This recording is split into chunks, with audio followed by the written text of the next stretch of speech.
Vamos lá? Muito bem, nós vamos dar início a 6 encontros de direito ambiental.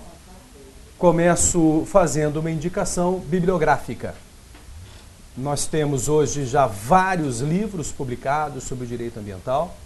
Virou um modismo, o que por um lado é interessante, porque mostra a importância da matéria, mas por outro, com o passar do tempo, cansa, né? Cansa e a gente começa a perceber que tem muita porcaria publicada, né? É uma coisa impressionante, Então eu vou lhe indicar os 3 grandes autores da matéria e um livro de variação desses 3 grandes autores. O primeiro grande autor, reconhecido como decano do direito ambiental brasileiro, extremamente considerado e reverenciado por todos, que é o Paulo Afonso Leme Machado. Paulo Afonso Leme Machado, editora Malheiros. Direito Ambiental Brasileiro. Paulo Afonso Leme Machado, editora Malheiros, Direito Ambiental Brasileiro. Esse livro nunca me deixou na mão. Sempre que eu vou procurar alguma coisa ali, ele, pelo menos rodapé de página, me mostra onde eu vou achar, o que ele não fala. Tá? Então, realmente completíssimo o trabalho do Paulo Afonso Leme Machado, editora Malheiros. Malheiros. Segundo autor, Paulo Bessa Antunes.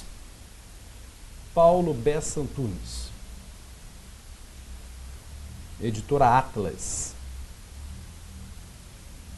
Direito Ambiental. Paulo Bessa Antunes, editora Atlas, Direito Ambiental. Cuidado com o Paulo Bessa Antunes pelo seguinte motivo, ele tem 2 livros, tá?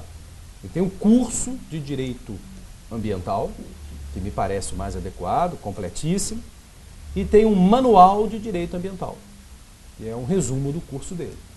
Acho que ele resolveu atacar os direitos ambientais cuspidos, mastigados e digeridos, que as pessoas acabam optando, e oferecer um livro menor, mais curto, com as informações. Eu não gostei, é aquela história, eu conheço o curso, né? Então fui ler o manual, achei até que ele não foi muito feliz na sequência do manual, quer dizer, me ficou estranho, mas, pô, é aquela história. De repente, você que não conhece o curso, pode até gostar do manual. Bobagem ali não tem, isso que é importante, né?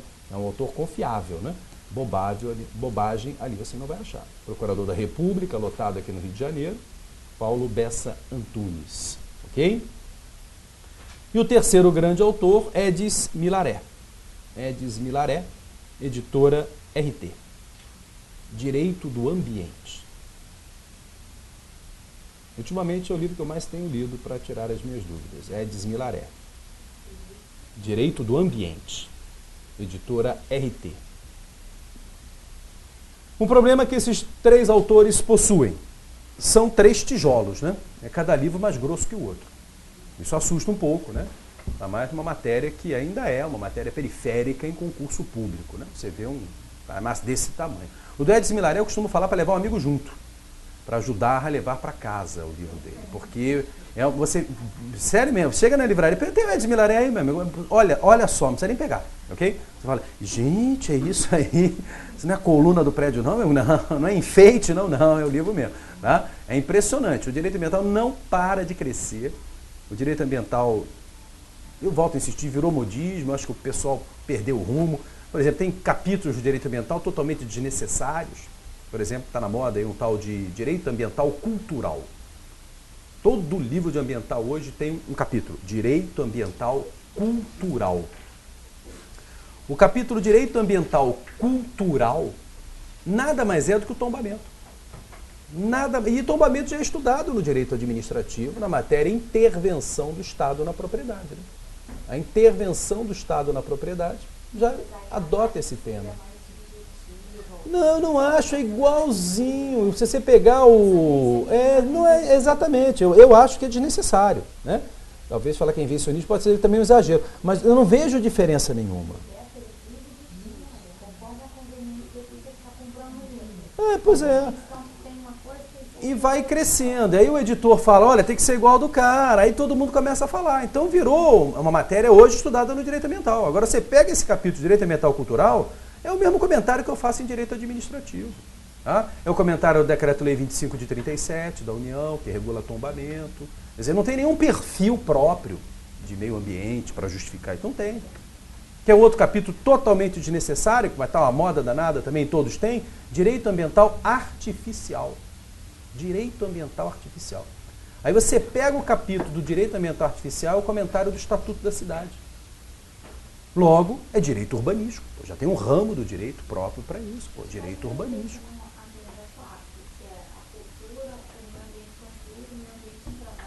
Sim, nem limitaria 4 áreas. Meio ambiente, nós estamos no nosso meio ambiente. Mas é o nosso meio ambiente, né?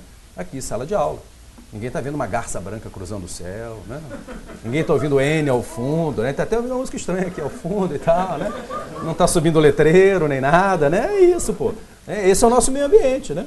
E isso é para ser estudado, ok? Mas é o que eu volto a insistir, pô. O direito urbanístico já estuda isso. Por que o direito ambiental vai ser... Por isso que os livros de ambiental não param de crescer. Cada edição é um negócio desse tamanho.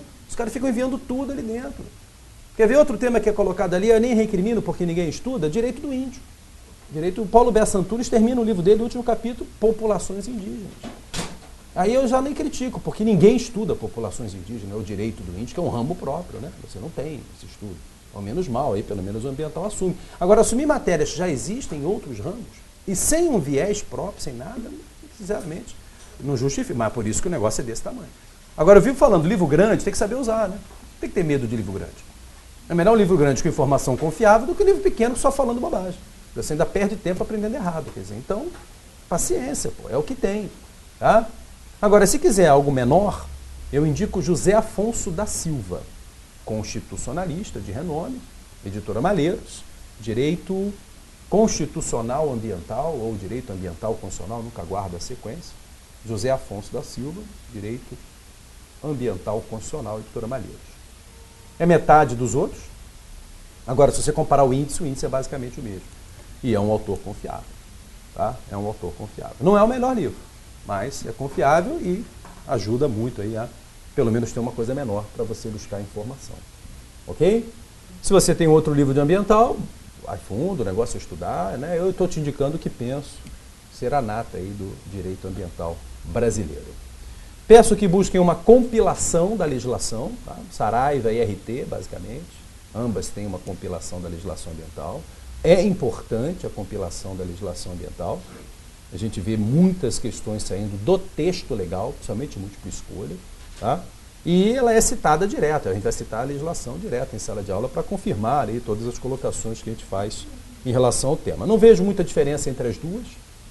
Falo mal das duas, falo bem das duas. Ora as duas fazem uma coisa, uma traz outra não traz uma norma. Enfim, basicamente o que você tem é Saraiva e RT, tá? Muito bem, feitas tais indicações, vamos lá, vamos começar nossa matéria com natureza jurídica do meio ambiente. Jurídica. E chamo logo a sua atenção para o nosso artigo constitucional, né? Artigo 225. Nossa Constituição da República, pela primeira vez, no título 8º da Ordem Social, dedica um capítulo ao meio ambiente. Artigo 225. É um capítulo de artigo único, é melhor do que nada, né? Ganhou um destaque num capítulo dentro de um título próprio da Constituição. Ordem Social, capítulo 6º, Meio Ambiente, artigo 225. E olha a redação do 225. Todos têm direito ao meio ambiente ecologicamente equilibrado. Agora, bem de uso comum do povo. Aí está a natureza jurídica do meio ambiente. Bem de uso comum do povo. E cuidado, a palavra público não está aí. Porque a gente escuta falar em bem de uso comum, lembra logo do bem público de uso comum, bem público de uso especial, bem dominical, não é isso? Artigo 99 do Código Civil, que fala dos 3 tipos de bens públicos. Cuidado que quando você vai ver, você já escreveu bem público de uso comum. Sai por osmose. E tem que tomar um cuidado, não é público. É um bem de uso comum do povo. A palavra público não está aqui, até porque seria errado se estivesse.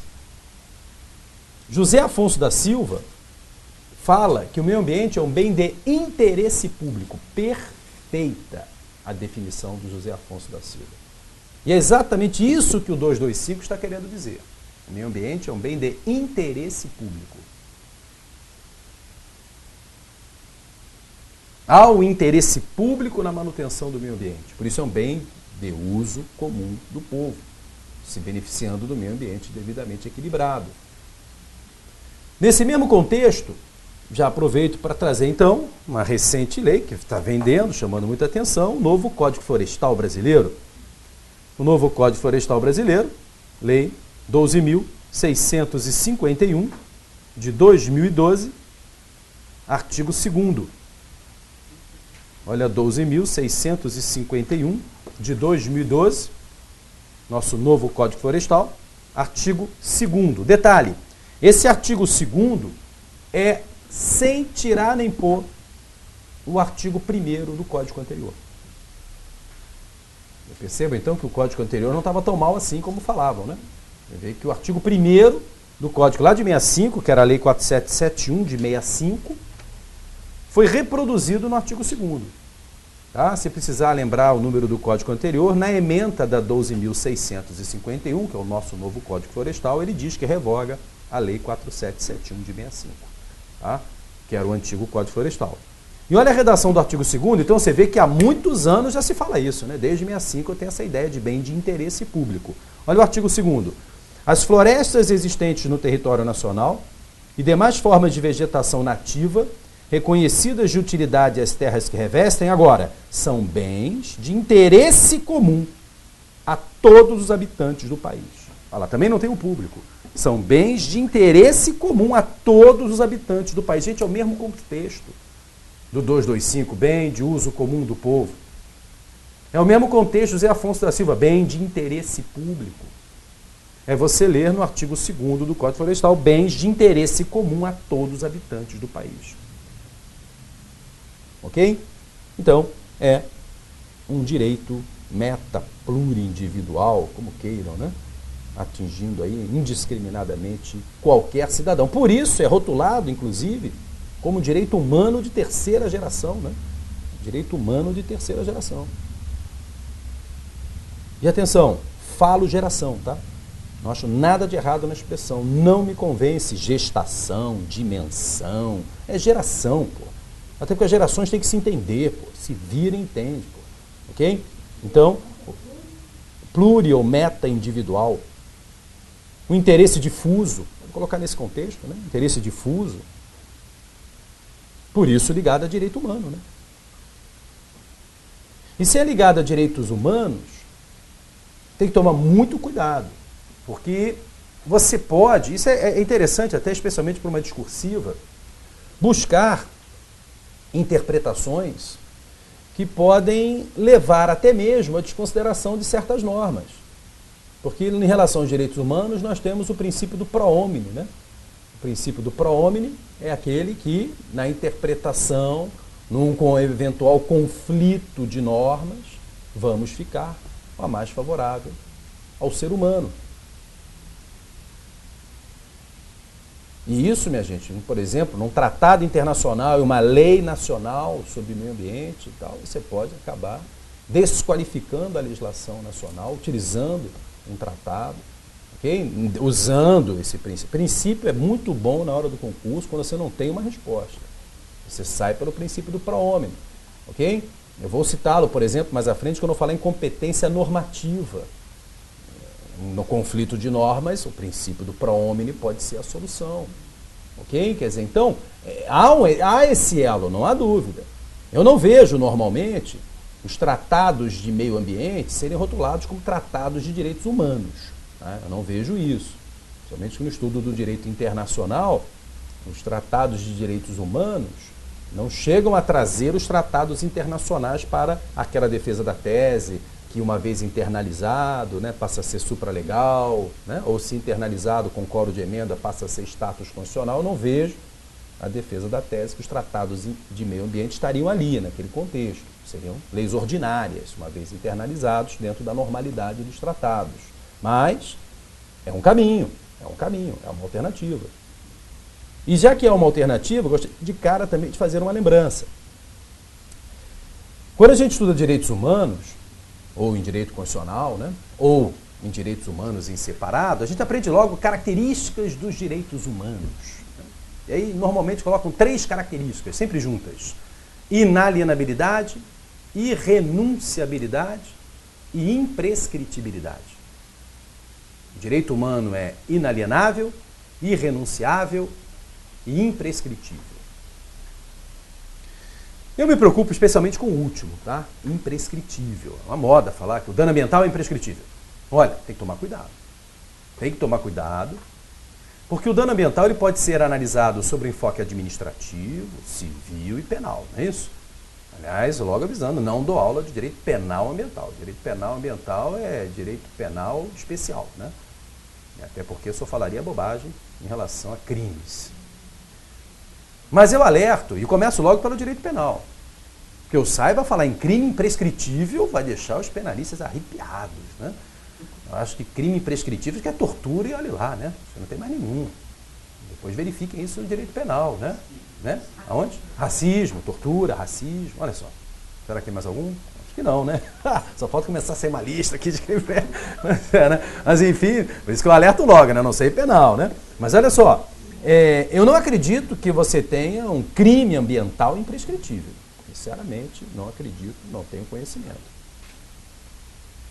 Então, peço que confirmem essa lição no direito ambiental, no direito penal, perdão.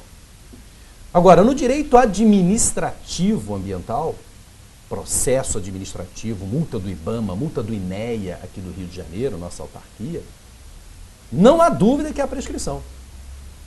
Não há dúvida que há prescrição. Olha como é um negócio complicado, né? Falam que o dano ambiental é imprescritível. Dos 3 tipos, 2 eu já estou falando que tem prescrição, pô. E do ambiental administrativo, isso aqui a gente prova com a legislação. Nós temos um decreto que regulamenta as infrações administrativas e suas multas. Vende, que é o decreto 6.514 de 2008. Olha a ementa do decreto 6514 de 2008. Dispõe sobre as infrações e sanções administrativas ao meio ambiente. Ok? Então, eu estou falando agora de atuação de processo administrativo, atuação de sanção administrativa, atuação de IBAMA em âmbito federal, atuação de INEA em âmbito estadual. INEA é o nosso IBAMA do Rio de Janeiro, para quem não conhece, né? O Instituto Estadual do Ambiente, já eu pontuo essa estrutura administrativa, tá? Olha o artigo 21 do decreto 6514 de 2008. Artigo 21. 6514 de 2008. Prescreve em 5 anos a ação da administração objetivando apurar a prática de infrações contra o meio ambiente, contados da data da prática do ato ou em caso de infração permanente ou continuada do dia em que essa estiver cessada. Bom, eu vou sair por aí falando que dano ambiental é imprescritível, assim, sem nenhum alerta, desadamente, genericamente. Olha a clareza do artigo, pô. Prescreve em 5 anos, como sempre 5 anos, né? Roda, pá, direito ativo, trabalho e prescrição quinquenal. Tem mais. Sai do artigo 21 desse decreto, olha, no STJ, súmula 467. Súmula 467 do Superior Tribunal de Justiça. Prescreve em 5 anos, contados do término do processo administrativo, a pretensão da administração de promover a execução de multa por infração ambiental. Meu Deus, tem prescrição para aplicar a multa, tem prescrição para cobrar a multa, tem prescrição para todo lado, pô. E eu escuto muita gente falando, o dano ambiental é imprescritível, tudo é imprescritível. Como que é imprescritível? Olha isso aqui, pô. Então o que eu posso dizer, e que já foi cobrado no MP aqui do Rio de Janeiro, e considerado imprescritível, é que a responsabilidade civil ambiental é imprescritível. Porque essa eu não conheço nenhum dispositivo que elenque a prescrição. Crime ambiental, a ser confirmado, por favor. E infração administrativa ambiental, esses têm prescrição. A imprescritibilidade seria no ressarcimento civil pelo dano causado ao meio ambiente. Então, cuidado aí para não sair, né, alargando essa tal imprescritibilidade, que é muito ligada por fato do meio ambiente ser um direito humano de terceira geração em relação aos direitos humanos, né? Por isso, a tortura, né, aqui colocada como um crime imprescritível, né? Um crime imprescritível. Muito bem. Em relação a essa natureza jurídica, ainda gostaria de trazer exemplo importante desse impacto nas propriedades privadas. Principalmente para mostrar como é importante você não escrever que é um bem público. Tá? Como é importante não escrever que é um bem público. Então, por exemplo, vamos ao novo Código Florestal mais uma vez. O novo Código Florestal traz dois exemplos corriqueiros em concurso público. A PP e a ARL, né, super conhecidos. A PP, Área de Preservação Permanente. A ARL, Área de Reserva Legal. Tá? Então, vamos voltar a 12.651 de 2012 e a 12.651 de 2012.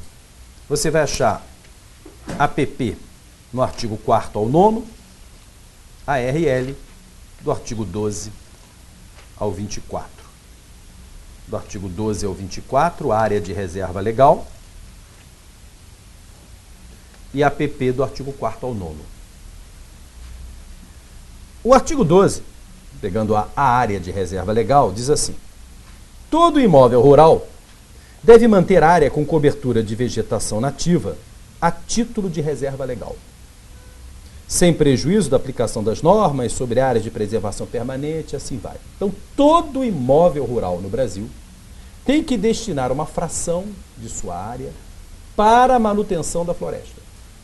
Para a manutenção da floresta. No mesmo artigo 12, ele divide o território nacional por áreas e define qual é essa porcentagem. Aqui no nosso estado do Rio de Janeiro, é o item 2 do artigo 12, localizado nas demais regiões do país, 20%. E não houve mudança. O código anterior também já falava em 20%. Tá? Então, a ARL, no estado do Rio de Janeiro, sempre foi e continua sendo 20%. Então, todo e qualquer imóvel rural no estado do Rio de Janeiro tem que ter 20% da mata nativa. É uma obrigação. Agora, onde eu quero chegar com essa lembrança? Esses 20% são propriedade particular e continuam propriedade particular. O proprietário não perde. O fato de você, ali naqueles 20%, deixar a mata nativa não transforma aquilo em bem público, porque meio ambiente não é um bem público, é um bem de interesse público. Há o interesse público da manutenção da mata. Mas não há transformação da área em bem público. Ninguém vai poder entrar nos seus 20% de mata nativa e dizer, não, isso é um bem de uso comum, vou entrar, dá licença. Que isso, rapaz? Isso é invasão de propriedade. A propriedade é minha, eu não perdi. Daí a importância de você não falar que meio ambiente é bem público. Porque se fosse, essa área virava bem público, concorda? E aí é um erro grosseiro em concurso público. Tá? É um erro grosseiro.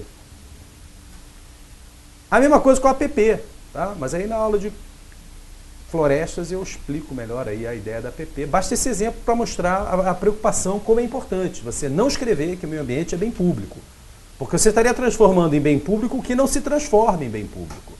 Porque o público ali é o interesse de manter a floresta. Agora a propriedade é sua, você pode cercar, não vai entrar ninguém, acabou. Ok? Ainda em relação a essa preocupação, agora eu quero chamar a atenção para um exemplo para você não usar, que é o exemplo da água. Absolutamente na moda em relação à crise hídrica, ok? Todos nós viramos especialistas em recursos hídricos nos últimos tempos, né? De tanta leitura de jornal e tal. Mas eu peço muito cuidado com a água. Por quê? Porque nós temos, quanto à água, uma discussão interessantíssima em relação à sua natureza jurídica. Nós temos hoje a Lei 9433 de 97, uma lei importantíssima, sendo cobrada em concursos. 9433 de 97. A 9433 de 97, ela define a Política Nacional de Recursos Hídricos. Política Nacional de Recursos Hídricos. O artigo 1º, inciso 1º da lei, olha o que ela diz. Então, logo de cara, né? Artigo 1º, inciso 1º, da 9433 de 97. A Política Nacional de Recursos Hídricos baseia-se nos seguintes fundamentos. 1. A água é um bem de domínio público. Uau! Olha só. Está diferente da Constituição, hein? A Constituição fala que o meio ambiente é um bem de uso comum do povo. Aqui ele já fala, a água é um bem de domínio público. Então, numa interpretação literal, vamos lá, numa interpretação literal, ele está dizendo que a água é um bem público. Acabou. Está dizendo que a água é um bem público. E olha, eu não faria esse alerta se 2 dos 3 grandes autores que eu indiquei não tivessem essa posição. Tá? o Paulo Afonso Leme Machado e o Edson Milaré falam com todas as letras. E todas as águas no Brasil são públicas. Não há mais água particular. E é claro que isso não é pacífico. É claro que é uma enorme discussão. É claro que o outro lado da moeda é interpretar a lei de acordo com a Constituição. E a Constituição não fala que o meio ambiente é bem público. Então a maioria contemporiza e fala, não é bem isso que ele quis dizer, isso tem que ser interpretado no contexto 225, a água é um bem de interesse público e não um bem público. Então, em suma, tem discussão sobre a natureza jurídica da água. Então, na hora que você vai explicar que o meio ambiente não é um bem público, não me traga água, pô. Porque você vai estar criando um caso. Porque tem autor que fala que é bem público, e não é qualquer um, pô. São dois grandes expoentes da matéria. Traga a APP, traga a ARL, que é indiscutível e é bom, é um novo código, vende bem, o examinador conhece. Agora, não me traga água para explicar que o meio ambiente não é um bem público. Porque diz a lei que a água é um bem público, mesmo que envolta em discussão, no mínimo há dúvida. Ok? Paulo Afonso Leme Machado e Edson Milaré falam que a água é um bem público. O Edson Milaré fala desde a Constituição de 88, ele é até mais radical. O Paulo Afonso Leme Machado fala com a lei de 97, 9433. Finalizando essa apresentação do meio ambiente, a gente se preocupou com o aspecto jurídico, óbvio, né? Mas se você precisar algum dia falar do conceito técnico de meio ambiente, eu aproveito e te apresento o que considero a principal lei ambiental brasileira, que é a 6938 de 81. Ainda é uma lei de 1981, lei 6938 de 81, porque simplesmente a 6938 traz a política nacional do meio ambiente. Então é uma lei fundamental, né? Define qual é a postura do Estado diante do meio ambiente. 6938 de 81, conhecida como PNMA, Política Nacional do Meio Ambiente. E nessa lei, como em qualquer outra lei ambiental, você tem, logo no início, artigos de conceituação. Toda lei ambiental, se não é no segundo, é no terceiro, traz artigo de conceitos. Aqui é o terceiro. E olha o terceiro, inciso primeiro. Para os fins previstos nesta lei, entende-se por 1. Meio ambiente. Conjunto de condições, leis, influências, interações de ordem física, química e biológica que permite, abriga e rege a vida em todas as suas formas. Eu costumo completar esse conceito com o famoso né, porque eu não tenho nada a falar sobre isso aqui. Né? É um conceito puramente técnico. É só se você precisar. Está aqui a sua informação. O que me interessa foi o que eu fiz, o conceito jurídico de meio ambiente. Ok? Mas precisar um conceito técnico, sem falar bem ou mal, porque a gente não tem esse know-how, né? Está aí um conceito, inciso 1º do artigo 3º da 6938 de 81. Ok? Muito bem. Saindo do conceito, vamos para os princípios. Princípios do direito ambiental. O que não falta são princípios. É impressionante. Né? São muitos. São N princípios. N. O rol não acaba. O rol não acaba. O cara escreve um livro de ambiental e inventa um princípio. Vai dizer que o livro dele é diferente, só eu falo no princípio tal, ok? É impressionante. Tá? Eu vou fazer o seguinte, para mostrar que eu não estou escolhendo à toa certos princípios. Eu vou trazer uma lei muito importante, principalmente em âmbito de procuradoria de município. Uma lei muito importante em âmbito de procuradoria de município, que é a lei dos resíduos sólidos. Recente, 2010, a lei 12.305. É a lei do lixão, né? Aquela que não pode ter mais lixão, tem que ter aterro sanitário e tal, ok? Muito citada na mídia. Então, lei 12.305 de 2010. Com base nesta lei, eu vou pensar princípios que ela mesma cita. Então, veja só, é uma lei recente e importante, tá? Para não ficar solta aí os princípios, vocês pensar que eu inventei o princípio que eu bem entendi. Olha o artigo 6º dessa lei. São princípios da Política Nacional de Resíduos Sólidos. São 11 incisos. E não tem um princípio em cada inciso. Tá? Tem vários incisos com vários princípios. Olha os dois primeiros. Pô, então, peraí, eu estou pegando os dois primeiros incisos do artigo 6º de uma lei importantíssima. 1. Prevenção e precaução. Eu ainda reputo os dois mais importantes princípios do direito ambiental. Prevenção e precaução. 2. Poluidor pagador e protetor recebedor. Poluidor pagador e protetor recebedor. E fora desse rol, mas dentro dessa lei, o artigo 33 da 12.305 me traz um princípio que está chamando muita atenção, até pelo nomezinho. Princípio da logística reversa. Princípio da logística reversa, olha o 33. São obrigados a estruturar e implementar sistema de logística reversa mediante retorno dos produtos após o uso pelo consumidor. Isto é, o empresário vai ter que buscar o seu produto depois que o consumidor usar. Independente de conlurbio, ele com o gasto dele, que vai ter que ir lá. Por isso, logística reversa. Tá? Até essa lei, esse princípio já existia com o nome destinação final adequada. Princípio da destinação final. Hoje ganhou o nome logística reversa. Então está chamando a atenção. Então, 5 princípios eu estou usando, uma lei recente de grande importância. Gostaria a esse rol acrescentar um 6º, e vou me limitar a esses 6. Vou falar um pouco sobre cada um deles, perfeitamente. Tá? 6º princípio. Usuário pagador. Eu acho até mais importante que o protetor recebedor que está lá no item 2 do artigo 6º dessa lei. Mas esse não está na lei, é usuário pagador. Está na lei de recursos hídricos, que eu vou citar na hora. Usuário pagador. Ok? Então, na ordem de importância eu tenho prevenção, precaução, poluidor pagador, usuário pagador, protetor recebedor e logística reversa. Vou fazer uma consideração aí sobre cada um deles. Ok? Vamos começar com prevenção e precaução. A essência da nossa matéria. Qualquer um, não precisa nem ser formado em direito, basta ler jornal, ser um cara ligado e tal, sabe que o dano ambiental, se for possível a recuperação da área impactada pelo dano, se for possível, é extremamente demorado e super caro. Claro que com felizes surpresas de recuperações mais rápidas do que esperado e tal, o próprio meio ambiente se recuperando, mas a regra é essa, né? Se for viável a recuperação, ela é lenta e caríssima. Então, diante desse quadro, qual é a ideia do legislador? Vamos fazer de tudo para evitar o dano ambiental. Princípio da prevenção. Se busca evitar o dano ambiental.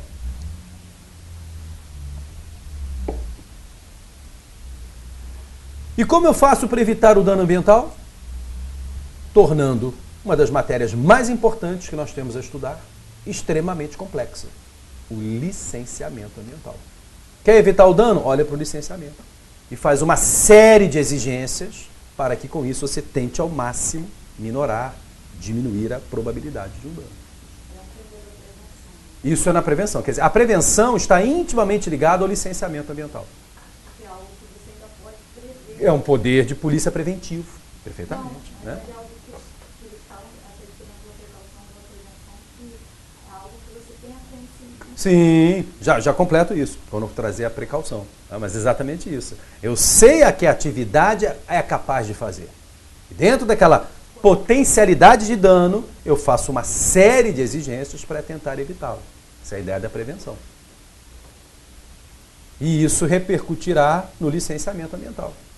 Eu até chamo o licenciamento ambiental de parte geral da matéria. Toda a matéria de direito ambiental tem o seu licenciamento.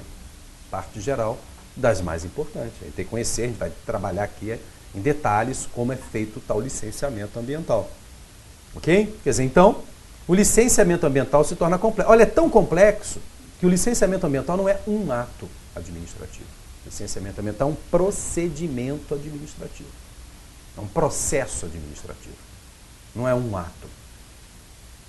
E que mais? Ousarei a dizer aqui que a licença ambiental é um ato discricionário. Quando, na verdade, toda licença no direito administrativo é ato vinculado. Por isso que é ousar mesmo. Ousar a dizer que uma licença é ato discricionário. E é ousar mesmo. Se você procurar nos cursos, é difícil alguém falar isso. Inclusive esses 4 que eu indiquei para vocês também chegam perto. O Edson Milaré é o que mais chega perto, né? Tem um cunho político, de política de governo, é discricionário, não tenha dúvida. E olha, eu aprendi que é discricionário a tapa, porque eu me lembro que a gente preparou aqui uma vez, já tem um bom tempo isso, deve ter uns, talvez 10 anos, uma prova para a AGU, em que caíram 10 questões de ambiental, CESP-NB, 10 afirmativas, né? Certo e errado. E eu me lembro que eu acertei 9 das 10 em sala de aula, fiquei todo orgulhoso e tal, né? E eu só não acertei a 10ª porque eu não falei em sala de aula, porque eu não sabia. Não tinha a menor ideia que aquela questão podia ter caído e caiu. E a questão era, certo ou errado? A licença ambiental é um ato privativo discricionário. Eu falei, opa, peraí, eu já sei que é procedimento, não é ato. Agora, licença, ato discricionário. Aí eu fui direto em todos os livros, ninguém falava nada. E até hoje, ninguém fala nada. Chega perto, mas ao fechar, e logo concluo que a licença ambiental é um ato discricionário. Ninguém bota isso com clareza. Aí no desespero eu fiz o seguinte, que é a minha última tentativa. Eu fui no gabarito, né? Porque eu não gosto de olhar muito o gabarito não, porque às vezes eu não confio também no examinador, né? Eu prefiro confiar na doutrina, nos bons livros e tal. Já que ninguém falou nada, eu fui lá no examinador. E no gabarito, né? E o gabarito disse que estava certo. Estava certo. Então, vamos raciocinar. Para a CESP, estava como ato, para a CESP-UNB, e vou concluir para a AGU, já que a prova era da AGU, a licença ambiental é um ato discricionário. Ok? Então, aquela história, né? Aí a ficha começa a cair e tal, e hoje eu tenho a convicção que é. Desde então, tenho a convicção. Não vou poder dizer autor nenhum que confirma isso. Ok? Mas tenho a convicção que é uma decisão discricionária. Então você vê que é bem diferente, né?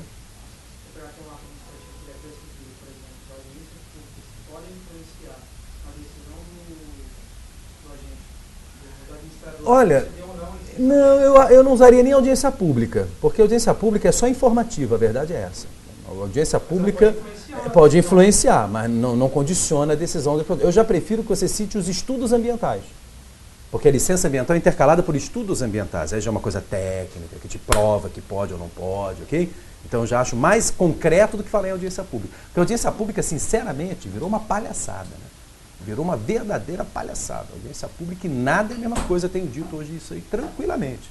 Porque ela não tem nenhum condicionamento. Ela pode, claro, influenciar o examinador, mas é aquela história, o administrador que decide, né? Mas certamente ele já foi jantar, já foi influenciado de forma bem mais interessante do que o chilique do cidadão provando que aquela obra é ruim para o meio ambiente. Quer dizer, então, convencer por convencer, os dois lados têm mecanismos de convencimento. Então, o estudo técnico é mais interessante, né? Porque ele é técnico, ele é palpável. E é por isso que eu olho para o estudo e, rapaz, não dá para fazer não, olha aqui, não tem a menor condição. Então, aí é aquela velha história. Caberá à máquina tomar uma decisão. Logo, você não tem direito à licença. Me convença que a sua atividade não trará prejuízo ao meio ambiente. Se me convencer, eu te libero. Se não convencer, eu nego. Tá? Então, é bem interessante. Eu vou pontuar isso, claro, melhor na aula de licenciamento, mas eu mostro o impacto da prevenção, de tal monta que realmente o licenciamento ambiental nem vinculado é uma decisão discricionária. Agora, a precaução nasce na Rio 92. Nem precisava, acho que a prevenção já cumpria esse papel. Mas resolveram criar a precaução na Rio 92. É o princípio número 15 da Rio 92. A Rio 92, é válido lembrar, né, é uma das convenções da ONU de maior sucesso na história, né, em matéria de produção. Quando a ONU quer citar uma convenção dela, que Deus, ela cita a Rio 92. Ok? Criou-se a Convenção Quadro, que gerou o Protocolo de Quioto, né, gerou a Convenção da Biodiversidade, gerou a Agenda 21. Quer dizer, foi uma convenção extremamente produtiva, e foi mesmo, fato, foi mesmo. Não é porque foi aqui no Brasil, no Rio de Janeiro, mas foi realmente um sucesso. E ela, nos seus princípios, além disso tudo, ainda editou princípios, no princípio 15 falou da precaução. E ligou a precaução a novas tecnologias, novas atividades, que sequer sabemos quais são os seus efeitos. Essa que é a ideia. Sequer sabemos quais são os seus efeitos.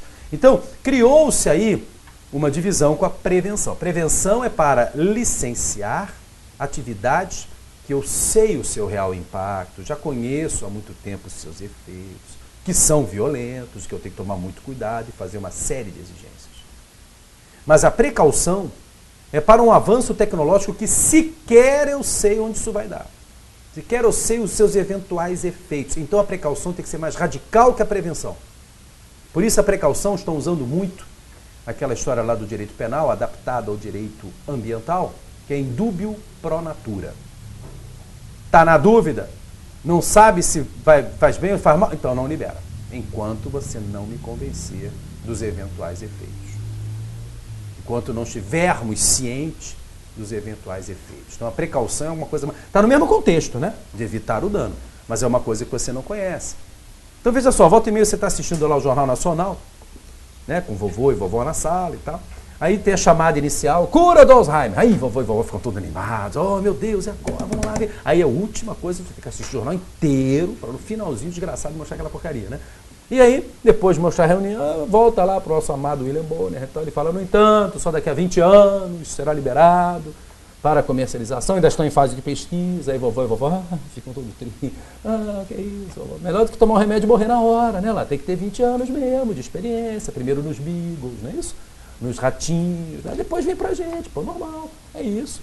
Essa é a ideia da precaução. Não dá para sair liberando, cara, eu não sei qual é o impacto disso. Por isso ela está muito ligada à biossegurança, à biotecnologia, que são atividades que não param de crescer de uma forma radical. Por isso a nossa lei de biossegurança, 11.105 de 2005, logo no primeiro artigo, menciona a precaução, muito bem mencionado, tem tudo a ver com ela. A lei 11.105 de 2005 é a lei de biossegurança. E diz assim, esta lei estabelece normas de segurança e mecanismos de fiscalização sobre, aí vem vários tipos, construção, cultivo, produção, manipulação, transporte, transferência, importação, exportação, armazenamento, pesquisa, comercialização, o consumo, a liberação no meio ambiente e o descarte, aí vem o nome, de organismo geneticamente modificado, /OGM. Olha, tem concurso que está usando OGM como se fosse extremamente íntimo seu. O cara nem diz o que é OGM. Então, organismo geneticamente modificado. E seus derivados, tendo como diretrizes o estímulo ao avanço científico na área de biossegurança, biotecnologia, proteção à vida, saúde humana, animal, vegetal, a observância do princípio da precaução, perfeito, bem citado, para a proteção do meio ambiente.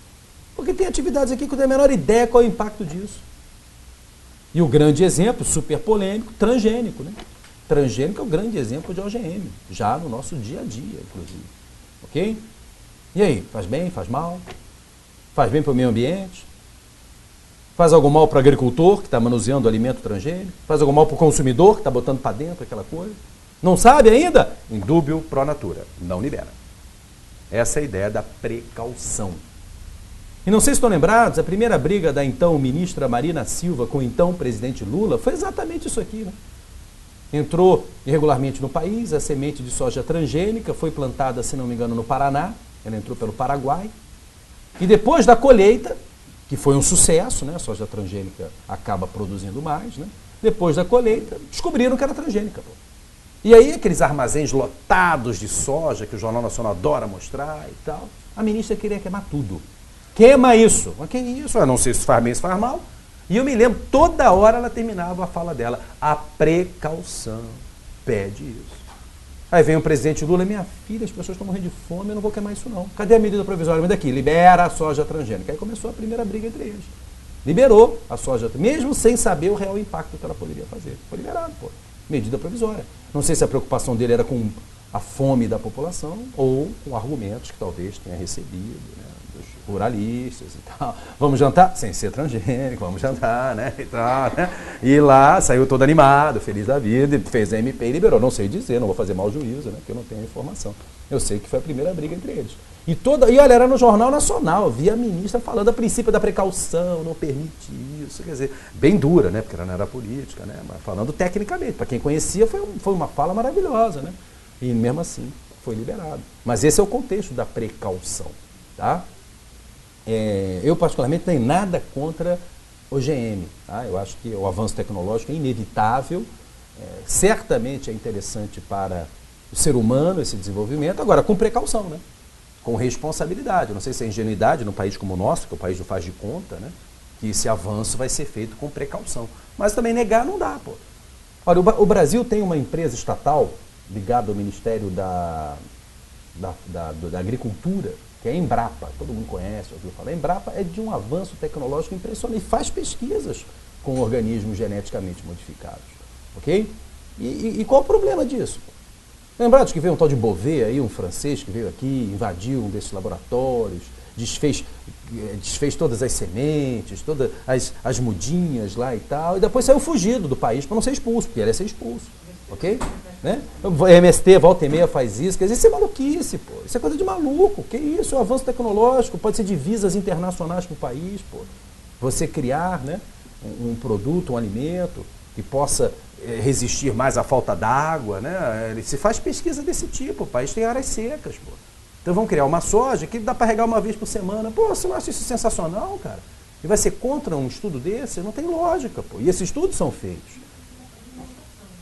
Sim, está ligado a inovare, está ligado à inovação, perfeitamente. E por isso que está ligado à precaução, porque eu não sei qual é o real impacto disso. Por isso que só pode ser liberado a industrialização e comercialização depois de feito todos os estudos e ter a certeza do seu real impacto. Daí a diferença para a prevenção, uma coisa relativamente nova. Tá? Não, não faria distinção de avanço tecnológico para inovação. Acho que está no mesmo contexto. Um leva ao outro.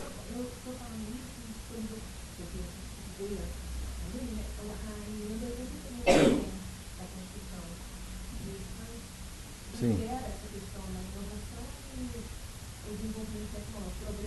Sim, mas ele tem que ser feito o quê? Com a responsabilidade de todo o licenciamento adequado. Na área ambiental, claro que tem que ser provado que esse crescimento tecnológico, essas inovações, tem que ter um estudo que mostre que não trará risco ao meio ambiente, à saúde das pessoas, à saúde do trabalhador que está manuseando com o produto. Quer dizer, o contexto é exatamente esse. Tá? Por isso que a precaução traz efetivamente essa ideia da prevenção. Só que a única diferença é essa, é uma atividade que eu não sei qual é o seu real impacto. Tá? Quer dizer, então eu não tenho nada contra isso. Eu particularmente não sou um ambientalista dos melhores. Tá? Eu não tenho nada contra transgênico, não tenho nada contra saco plástico. Eu gosto de saco plástico, e agora? Né? Não tenho nada contra transgênico. Não tenho nada, que eu acabei de explicar, né? Com todo esse desenvolvimento tecnológico. Tá? Eu não tenho nada contra saco plástico, né? Então, mas aí é questão da responsabilidade das pesquisas, volto a insistir, ok? Por isso me chamam de doido, tudo bem, eu respeito as posições, eu respeito, ok? Minha mulher também me chama de doido, maluco, como é que você fala isso? Eu sou favorável a Belo Monte, olha só, que absurdo como você é favorável a Belo Monte, né? Por isso que eu volto a insistir. Então, eu volto a insistir, a ideia é que você debata, né? Tenha os seus debates, mas enfim, existe sempre o lado radical da coisa, a ciência. Agora, vamos lá. Então, está aí prevenção e precaução. Agora, percebam, tem horas que ela não funciona, né? Nem a prevenção, nem a precaução. Por isso, o terceiro princípio, poluidor-pagador. Foi criado exatamente porque prevenção e precaução não funcionam. Né? Princípio do poluidor-pagador. Alguns fazem pouco caso e falam poluo, mas pago. É interessante, né? Realmente, o cara polui, enche o bolso de dinheiro e paga uma multinha ridícula, né? Agora, se é para fazer palhaçada, faz logo direito. Polui e não pago, porque multa administrativa também ninguém paga, né? Então fala logo, polui e não pago, meu irmão, acabou, fim de papo. Faz o que você quiser aí, escreve na dívida ativa, pode processar, eu tenho ótimos advogados, não tem problema nenhum. Mas também não vou deixar o cara dormir tranquilo, né? Vai gastar dinheiro com advogado, desgraçado, vai pagar dinheiro do advogado, vai pagar custas, vai receber sábado de manhã até, doutor, o oficial de justiça quer falar com o senhor. O oficial de justiça vai te procurar, vai incomodar. O oficial está subindo o porteiro, escuta, espia, olha, fofoca e tal, né? Isso aí, fazer o quê? Mas também deixar o poluidor livre sem nada não dá, porra. Então tem que punir o cara, ou tentar punir o cara. E o mais importante no princípio do poluidor-pagador é lembrar que a 6938 de 1981, desde 81, trabalha a teoria objetiva para o dano ambiental. Artigo 14, parágrafo 1º. 14, parágrafo 1º da 6938 de 81. sem obstar a aplicação das penalidades previstas neste artigo, é o poluidor obrigado, independentemente da existência de culpa, olha a teoria objetiva aí, independentemente da existência de culpa, a indenizar ou reparar os danos causados ao meio ambiente e a terceiros afetados por sua atividade. Então, o poluidor pagador é um princípio que adota teoria objetiva no dano ambiental. Agora, teoria objetiva é gênero, né? E eu tenho as suas variações. O problema é qual é a variação que eu vou aplicar. E aí temos discussões em relação a isso, tá? Eu posso colocar da seguinte forma, uma lição que aprendi com Eli Lopes Meireles, tá? Teoria objetiva, aquela que independe da existência de culpa, né? E ele divide a teoria objetiva em teoria do risco, teoria do risco integral e, não concordo, mas vou trazer, já que estou citando o autor, mas vou destacar de outra cor, teoria da falta do serviço.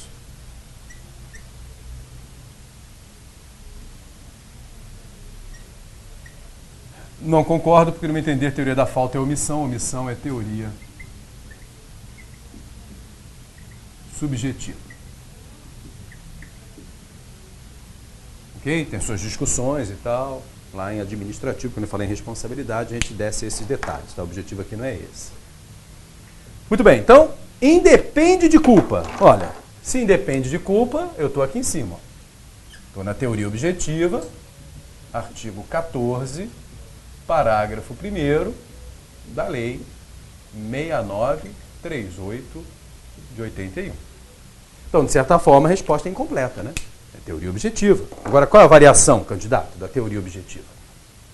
Aí você entra numa discussão doutrinária interessante. E gostaria de acrescentar esse quadro. Ele não tinha trabalhado isso, também morreu em 1990. Celso Antônio Bandeira de Mello acrescentaria aqui outra teoria. A teoria do risco suscitado, também conhecida como teoria do risco criado ou produzido. É, mais uma teoria, né? E pior que não para por aqui não, para ficar mais nervosa ainda daqui, pode botar entre outras, tá? Tem teoria da guarda, tem a teoria do risco social, né? Tem um bando de teoria. Variação da teoria objetiva, né? Eu estou me limitando àquelas que interessam ao direito ambiental. Especialmente teoria do risco integral e teoria do risco suscitado ou produzido ou criado. Tá? Então, muita atenção. O STJ colocou na cabeça que o dano ambiental é risco integral. Então, com base no STJ, dano ambiental é risco integral. E começou isso em outubro de 2012. Vocês encontram essa informação no informativo 507 do STJ. Informativo 507 do STJ. Em diante, depois eu vou achar várias outras decisões confirmando isso. Boletim informativo 507, outubro de 2012. Ministro relator Luiz Felipe Salomão. Responsabilidade por dano ambiental é objetiva e pautada no risco integral, não se admitindo a aplicação de excludentes de responsabilidade.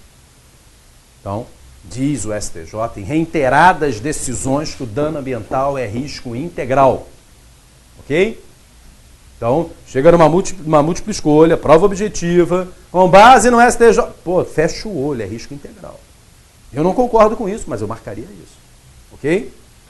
Agora lembro que o nosso rei da matéria responsabilidade, que é Celso Antônio Bandeira de Mello, no seu curso afirma que o dano ambiental é risco suscitado, criado ou produzido. Posição doutrinária de Celso Antônio Bandeira de Mello. E detalhe, em 2013, 2 concursos produzidos pela CESP-UNB, um de magistratura federal, não foi nossa região, o outro não me recordo, ela colocou no seu gabarito correto o risco criado. Então a CESP adota Celso Antônio, mas adota a expressão risco criado. E tinha uma dessas múltiplas escolhas que a outra alternativa era risco integral. Em detrimento ao integral, ela adotou o risco criado, que me parece acertado. Mas eu me baseei em Celso Antônio, não me baseei na CESP, não. A CESP é só uma informação, tá? Você vê que o tema não é pacífico. Que é pacífico, que é teoria objetiva, ninguém discute. Qual a variação é que é complicado, ok? Qual a variação que é complicado? E eu gostaria de fazer uma comparação, então, entre as duas teorias. Risco suscitado, criado ou produzido, e risco integral. E gostaria de começar pela colocação de igualdade. Risco integral e risco produzido, criado ou suscitado. E começar pelo traço de igualdade entre elas. Nenhuma das duas teorias aceita um excludente de responsabilidade. Nenhuma das duas teorias aceitam excludentes de responsabilidade.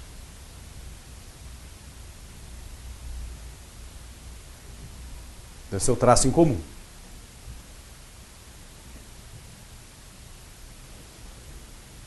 Agora, a diferença entre elas, e é o que me faz levar o risco suscitado como melhor posição. A diferença entre elas está no nexo de causalidade. Teoria do risco integral, que curiosamente é pouco falado, despreza o nexo de causalidade. Aliás, é por isso que é risco integral. Não tem nexo. Por isso que não tem nexo mesmo, literalmente, sem querer fazer gracinha a teoria do risco integral. Não tem lógica esse negócio, né? É um absurdo, é um exagero. Olha, o mesmo Eli Lopes Meirelles, atenção, cuidado, vou por direito administrativo. O mesmo Eli Lopes Meirelles falava assim, risco integral não existe no direito administrativo brasileiro. E todo o direito administrativo acaba repetindo isso. Não existe no direito administrativo brasileiro. E cunhou uma frase famosíssima. Se existisse risco integral no direito brasileiro, o Estado seria um segurador universal. Vocês já leram essa frase. O Estado seria... Essa frase é de Eli Lopes Meirelles. E é perfeito, pô. Olha aqui, não tem nexo, não tem excludente, ferrou, meu irmão. Qualquer coisa que te acontece, diz que a culpa é do Estado e eu vou lá e te pago. Não tem nexo. Isso mostra o exagero do risco integral. Mostra o exagero. O Estado vai fazer mais do que faz, óbvio, para tentar evitar dano. Se é que ele vai conseguir, mas é um absurdo, pô. Vou te dar um exemplo, que o Gasparini, concordando com ele, traz. Você vê o absurdo do negócio. Imagine um cidadão que resolve se matar e se joga pela janela. A família vai poder pedir indenização ao município. O que o município tem a ver com isso? Sei lá, pô. Não tem dano, não tem excludente, não tem nexo. Causa morte, choque com o logradouro público. Pronto. O logradouro público não é administrado pelo município? Então o município paga. Mas o que eu tenho a ver com isso? Não tem excludente. Não tem excludente. Acabou. Não tem nexo. Olha só, se não fosse o logradouro público, estava caindo até agora. Nem querer fazer gracinha, com tragédia alheia, claro, né? Mas é verdade, né? Estava caindo até agora. Lá, sei lá onde ele ia chegar, né? Pode ser até no Japão, que seja, né? Mas é isso aí. Morreu por quê? Bateu no logradouro público. Então, pode indenizar. Então, você vê que o Estado seria um segurador universal. Ok? Então, é claro que a minha formação, que é de direito educativo, eu tenho enorme restrição ao risco integral. Se tem risco integral acidente de trabalho, é acidente de trabalho. Se tem risco integral em seguro de trânsito, é seguro de trânsito, é uma lei específica, é seguro, não é uma ação do Estado. Quer dizer. Então, em relação à ação do Estado, não tem, diz o direito administrativo. Tá? O risco suscitado é muito mais palatável. Só completando, já te passo a colocação. O risco suscitado é mais palatável porque tem nexo. No risco suscitado, existe nexo de causalidade. Não tem excludente, mas tem nexo. Que nexo é esse? O dia que o senhor inaugurou a atividade potencialmente causadora de significativa degradação ambiental. Esse é o nexo. É o dia que o senhor inaugurou aquela fábrica poluente. Ok? 10 anos depois caiu um raio no tanque de decantação de produtos químicos de sua fábrica e os produtos vazaram e poluíram a Bahia não sei de quê. Os camarões viraram vagalumes marinhos e os caiçaras não puderam pescar por 6 meses até o senhor ser obrigado a recuperar o dano. O senhor vai pagar a indenização para todo mundo. Ah, mas quem mandou o raio foi São Pedro. Não tem excludente. Mas o que tem a ver com o raio? Não é o raio. A sua responsabilidade não nasceu no dia do raio. A sua responsabilidade nasceu no dia que o senhor produziu, criou, suscitou o problema. Então ela é mais palatável que o risco integral, porque pelo menos ela tem um nexo. Ela também não tem excludente, ela também é radical, mas ela tem nexo. O risco integral nem nexo tem. Então me parece a melhor posição. Que, aliás, disse Celso Antônio, é o exemplo de dano ambiental, risco suscitado. Ok? Então, há essa discussão.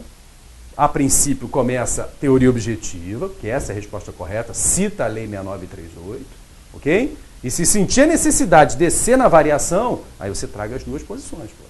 Porque eu não posso desprezar o risco integral, mesmo batendo, porque o STJ está dizendo que é risco integral. Ok? Diga lá, desculpa a demora.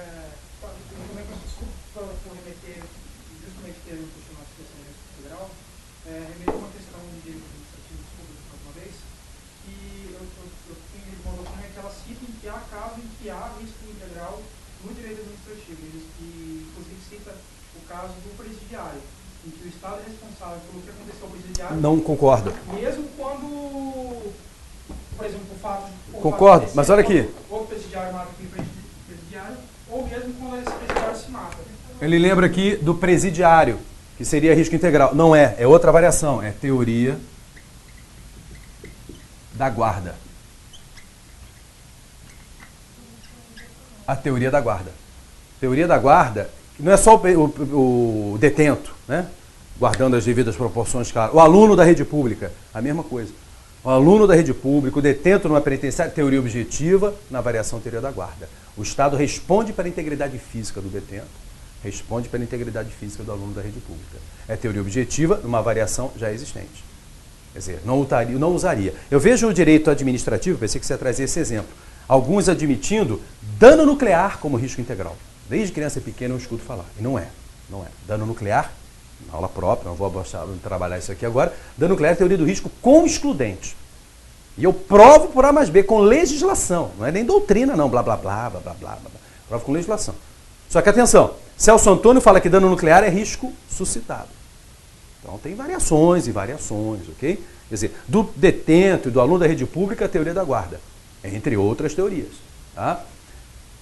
Para o dano nuclear, no meu entender, é teoria do risco, para Celso Antônio é risco suscitado. Né? Alguns falam em risco integral, principalmente os civilistas, adoram falar que dano nuclear é risco integral. Mas, sinceramente, eu trago legislação antes e depois de 88 que elenca excludentes de responsabilidade pelo dano nuclear. Então, eu não consigo falar que é risco integral. Então, realmente, em relação à máquina, em relação à conduta do Estado, eu só aceito um caso de dano com base no risco integral. Que não vou usar a falar saudoso, mas do conhecido Bin Laden. Graças ao Bin Laden foi criado isso. Não sei se estão lembrados, o Brasil fez uma lei onde a União assumiu os prejuízos de atentado terrorista na navegação aérea brasileira. Aí é risco integral. O terrorista não é agente do Estado, o Estado não tem nada a ver com a atividade em questão, e ele falou o seguinte, se explodir um avião, meu irmão, vem para cá que eu pago a todo mundo. Isso é risco integral. Não tem nexo e não tem excludente. Ok? Aí eu aceito. É o único caso. Tá? Se for buscar, tem duas leis. Chega a ser curioso, né? A primeira lei trabalhou isso com a tripulação e os passageiros. Só que esqueceu que o avião cai em cima de alguém, né? Então, a primeira lei esqueceu disso. Aí fizeram uma outra lei também pagando em cima de que um avião cai, tá? Então, todo mundo é indenizado. Veja, a União não tem nada a ver com a história, tá? Então, você tem duas leis por causa desse esquecimento original, tá? A primeira é a 10.309, de 2001, vou encontrar isso, assunção pela União da responsabilidade civil por atentados terroristas. 10.309 de 2000. Fala em atos de guerra também, né? Mas o que chamou a atenção foi atentado terrorista. Olha lá, 2001, novembro, rapidinho, setembro, novembro, pum, saiu logo a legislação. E em outubro de 2003, a 10.744 de 2003. 10.744 de 2003. Mas aí você vê que é um caso peculiar, né? E porque a União falou, olha, vem que eu respondo. Se ela não tivesse feito isso, meu irmão, eu diria, não tem risco integral em relação à estrutura administrativa. Nem no dano nuclear. Nem no dano nuclear. Ok? Então existe dentro do poluidor pagador uma variação. E mais interessante, procura ver essa decisão do STJ, porque quando o STJ fala que é risco integral, a explicação do risco integral, curiosamente, é a explicação do risco suscitado ou produzido, o que fica mais enrolado ainda. Quer dizer, o ministro explica o risco suscitado ou produzido, mas chama erradamente de risco integral. Então, na verdade, o STJ confirma que é teoria do risco suscitado, apenas usa o nome errado. Se você lê, e olha, não foi só essa decisão, não, volto a insistir, tá? De outubro de 2012 para frente, são várias outras decisões. E quando ele, agora eu vou explicar o que é risco integral, aí ele explica o que é o risco suscitado ou produzido.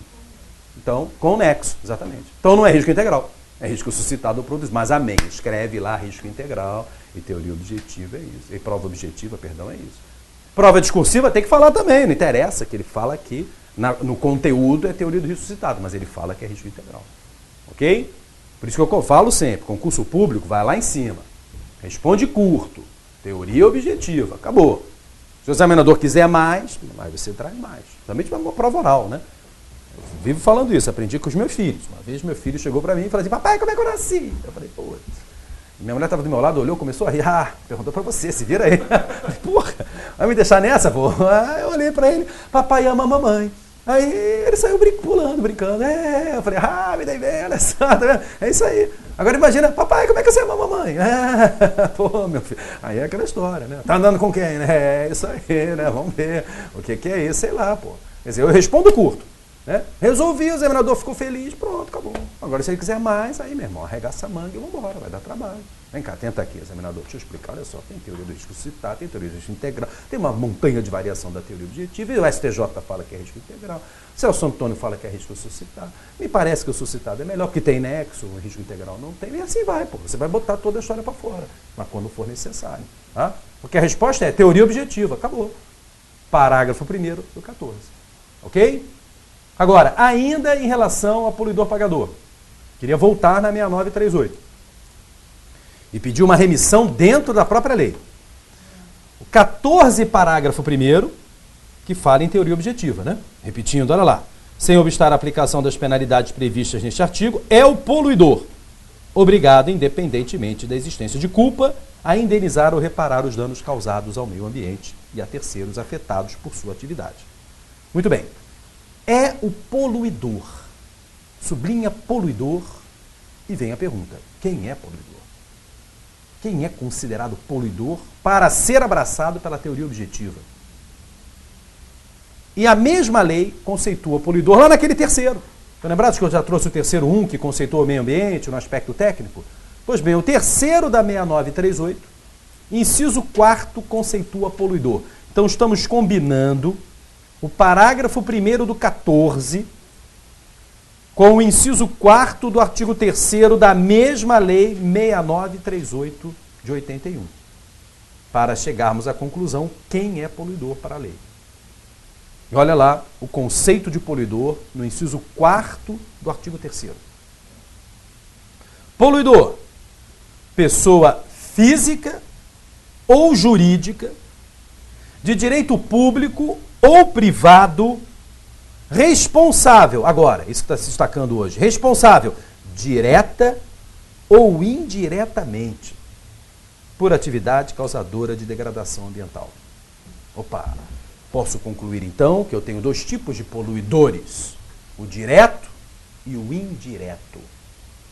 Poluidor direto e poluidor indireto. Olha, isso na época, minha gente, foi revolucionário. 1981, vou dizer o seguinte, teoria objetiva estava engatinhando.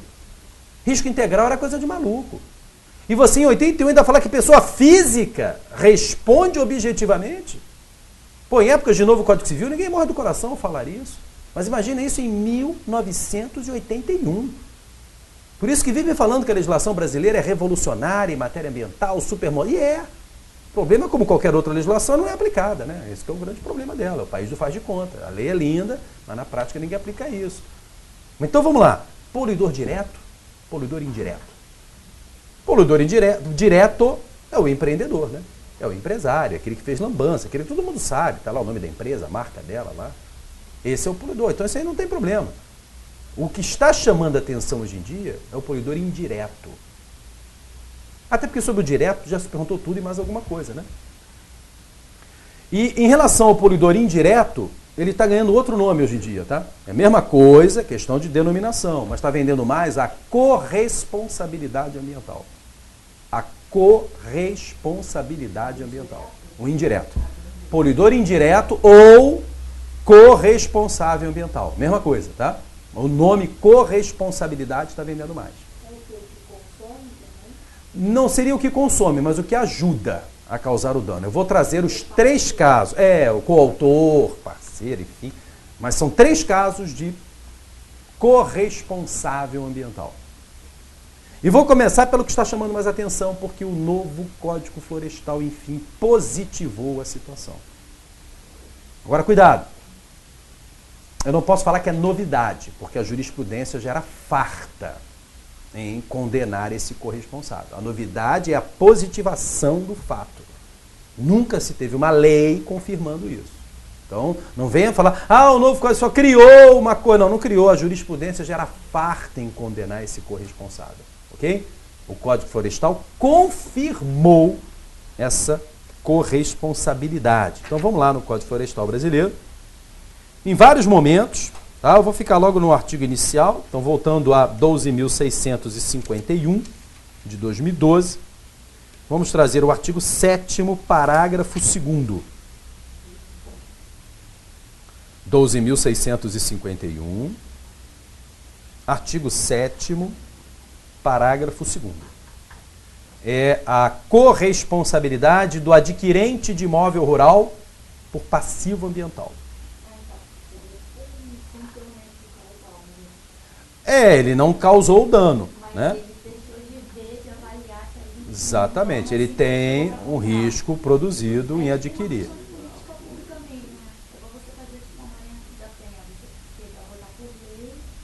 Sim, mas já tinha jurisprudência, é que tá. Não é uma novidade, tá? Não é uma novidade. A jurisprudência sempre admitiu essa possibilidade para ter a responsabilidade de quem está lá, né? Então, primeira corresponsabilidade do adquirente do imóvel rural com passivo ambiental.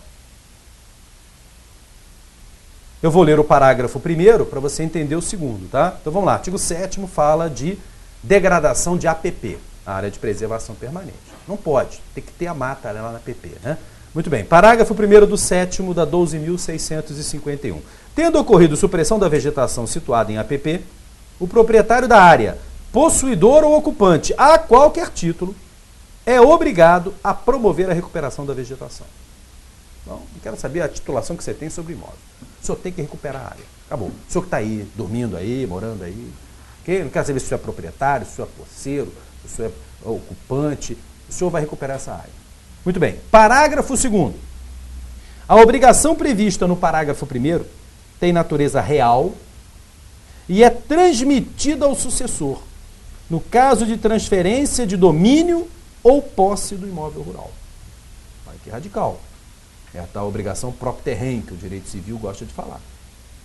Ele está deixando bem claro, meu amigo, a obrigação do parágrafo anterior tem natureza real e é transferida ao sucessor no caso de transferência de domínio ou posse do imóvel rural.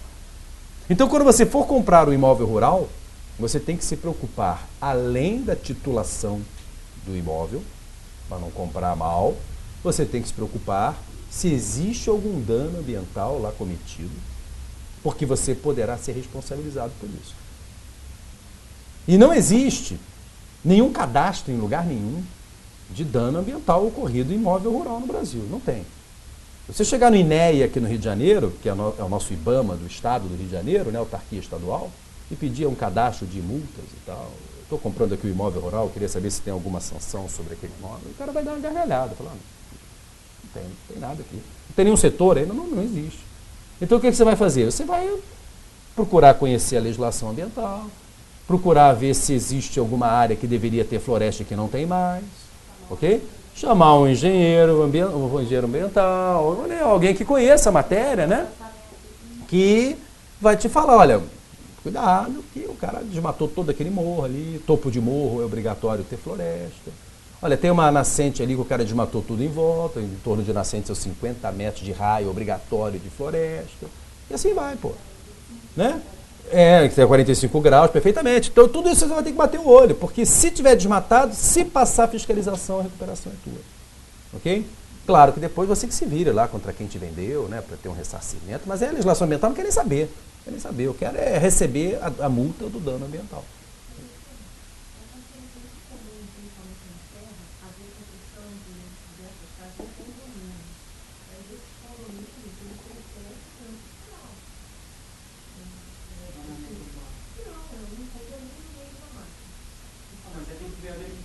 Tem que ver se ele é lícito, como é que essa construção tem alvará de licença ou não. Né? Não, é possível na construção de um condomínio, a gente vai ver isso na aula própria, você criar, por exemplo, a ARL numa área que atenda a todos. Um lote de floresta que atenda a todos os outros lotes. Existe maleabilidade com isso, tá? Então, por exemplo, eu posso fazer um condomínio de 40 lotes, não preciso botar 20% de cada lote de ARL. Eu posso juntar todos os 20% de cada lote num lote só. Ok? E pronto. Para aquele condomínio, a área de reserva legal está lá. Então, alternativas existem. Só que a APP não tem como. A APP eu não posso desmatar. Eu tenho que efetivamente recuperar a floresta. E aí não interessa se lote é aqui ou acolá, porque aí eu não posso transferir de um lado para o outro. Eu tenho que manter literalmente. Em ARL dá até para fazer isso. Então, você pode responsabilizar o condomínio.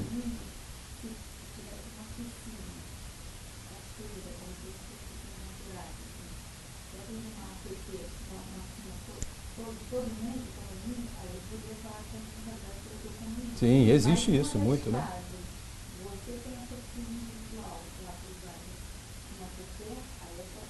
Nenhuma construção em APP pode ficar. Nenhuma. Ela tem que ser demolida. Como não tem fiscalização, quem sabe um dia pega. Tá? Por exemplo, existe fiscalização em alguns lugares. É impressionante. Visconde de Mauá, por exemplo, aqui no Rio de Janeiro, é impressionante. Você começa uma obra, aparece um fiscal. E com a fita métrica. Vai lá, mexer e tal. Porque a APP em Rio é 30 metros, né? A medida mínima. 30 metros para cada margem você tem que deixar mato. Você não pode construir nada. Então tem certos terrenos que você tem que saber comprar, né? Você vai comprar um terreno em Itaipá, vai o cara ver o corretor, meu irmão, esse terreno é ótimo, tem uma fonte de água, uma mina. Eu falei, meu irmão, tem um terreno ao lado. Porque se tem uma mina, 50 metros eu não posso construir. O terreno é de 30 metros, eu vou construir na rua, né? Mas o cara te vendeu isso, você não sabia, vai reclamar depois. Você tem que saber o que está comprando. Porque já está desmatado, para você, já está desmatado, já pegou aquilo desmatado, vai começar a construir a sua casa, passa o fiscal ali, meu irmão. Olha aqui, fita métrica, olha só, tem que recuperar a mata. Mas eu vou construir onde? Sei lá mesmo. Aqui é mata e acabou. A lei é lei, porra, é lei. Então saber o que está comprando, ninguém sabe. É uma coisa impressionante. Você vai em Mauá, que tem essa fiscalização, às vezes você chega num terreno, a casa do cara é um negócio fino, assim, encostado na rua. Aí tem gente, meu Deus, o terreno lindo, o cara construiu aqui. Eu falei, meu irmão, soma aí 30 metros. Aposto que o rio está ali em 30 metros, por isso que ele não pôde construir. Ele até tentou. Mas chegou o fiscal, meu irmão, olha só, até aqui não pode construir. Aí o cara constrói um negócio vertical, reto, para poder comportar a família toda, grudado na estrada, que paga aquela poeirada toda quando não chove e tal. Aí fica tudo, que cara imbecil, que cara burro, veio construir logo aqui, não, jamais, não, meu irmão, não teve jeito, o terreno que ele tem é esse. E olha, é impressionante como em alguns lugares realmente a fiscalização funciona. Tá? A grande maioria não funciona. Então, o que você tem aqui é um questionamento importante, a primeira corresponsabilidade. Segunda corresponsabilidade, a mais conhecida, principalmente para quem já fez prova para BNDES, FINEP, Banco do Brasil, Caixa Econômica Federal, que é a corresponsabilidade das instituições financeiras. Instituição financeira que dá crédito para a atividade, aí vem o chavão, potencialmente causadora de significativa degradação ambiental. Instituição financeira que dá crédito para a atividade, potencialmente causadora de significativa degradação ambiental, deverá exigir do financiado adequação ambiental, sob pena de corresponsabilidade. Está certíssimo, claro. Ok? Então isso já caiu no BNDES milhões de vezes. Já caiu na prova de parecer, já caiu na prova discursiva de perguntas, já caiu na prova de múltipla escolha e vai continuar caindo. Porque o BNDES dá crédito para a construção dessas fábricas, ferrovias, rodovias, portos, né? E que pode causar dano ambiental.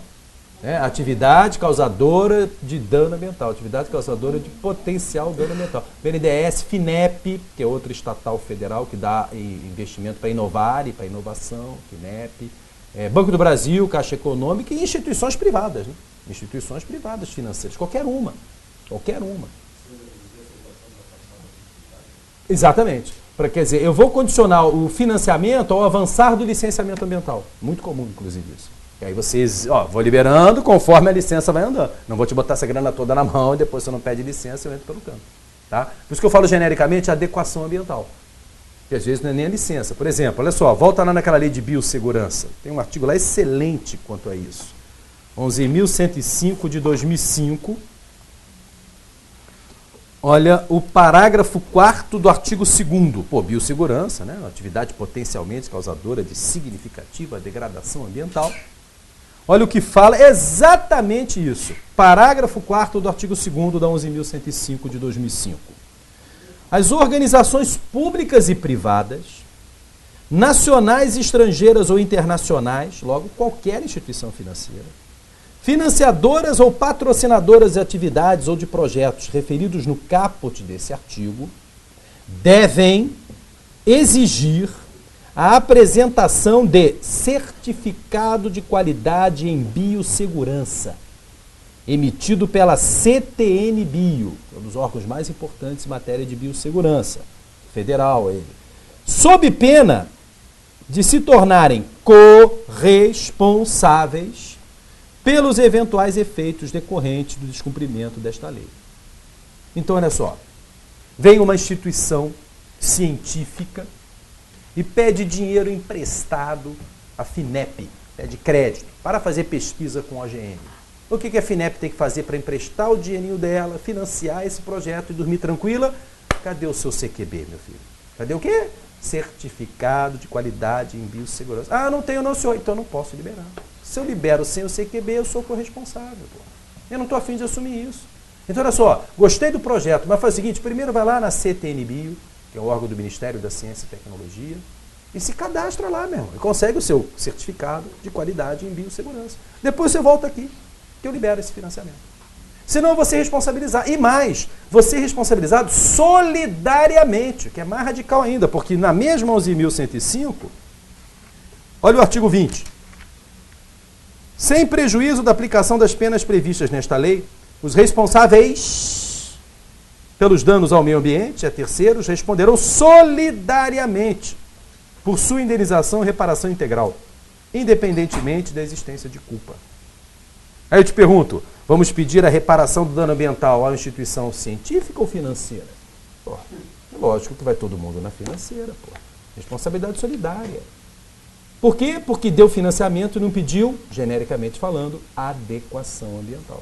Tem que pedir, ok? Então, muito importante, quem sonha aí com BNDES, jurídico de Caixa Econômica, Banco do Brasil, FINEP,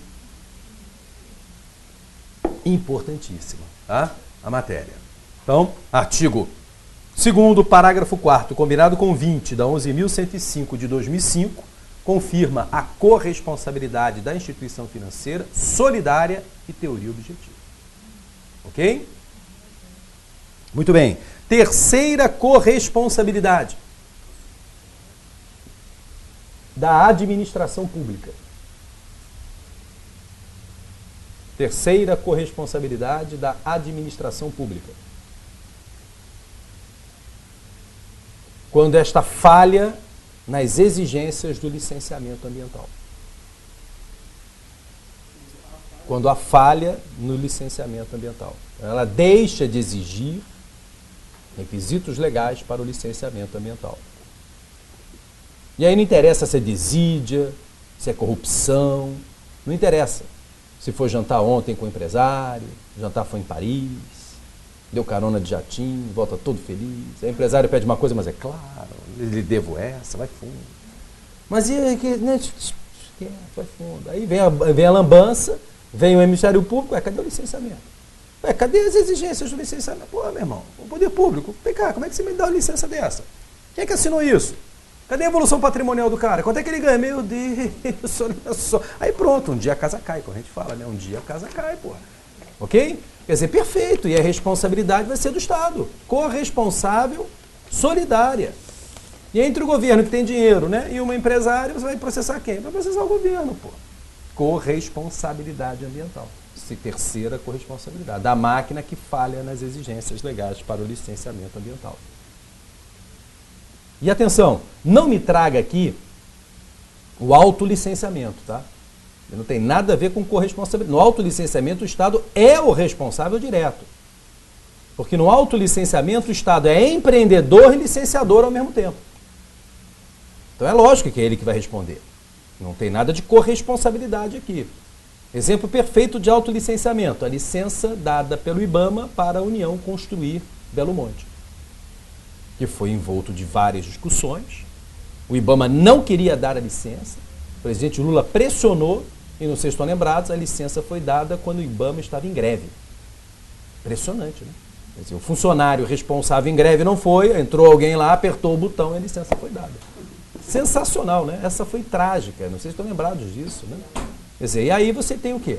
A responsabilidade da União, claro, porque ela é empreendedora e licenciadora ao mesmo tempo, né? E é um perigo, né? O autolicenciamento é um perigo por causa disso. Quem vai dar o licenciamento tem cargo em comissão, pô. E aí? Libera, senão exonera e bota outro no lugar. E aí o cara acaba não fazendo as exigências necessárias para a obra do próprio Estado.